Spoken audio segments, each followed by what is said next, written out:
How did Seinfeld get its show about nothing idea? Imagine a sitcom that turns everyday moments into comedy gold.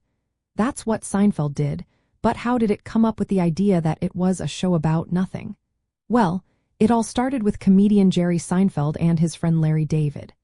They wanted to create something different from the usual TV shows of the late 1980s and early 1990s.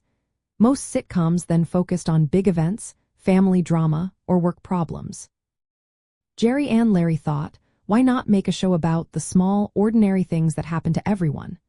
Things like waiting in line, arguing over a parking spot, or trying to understand a confusing comment. Their goal was to find humor in the everyday stuff people often overlook.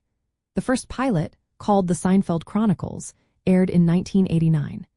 It showed Jerry as a stand-up comedian living in New York City, dealing with laundry, awkward social moments, and dating mysteries. The story wasn't about saving the world or solving big problems.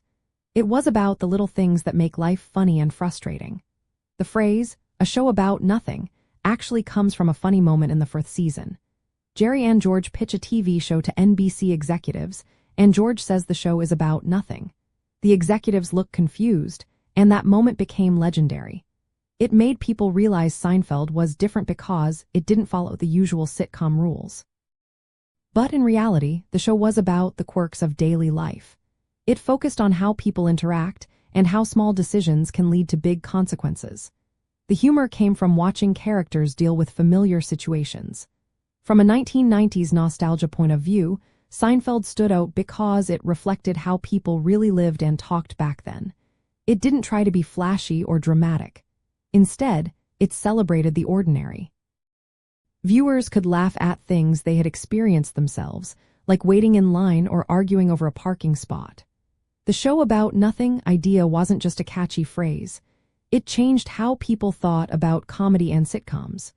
Seinfeld proved you didn't need a big story or dramatic plot to make people laugh. Sometimes, the funniest moments are the ones that happen every day.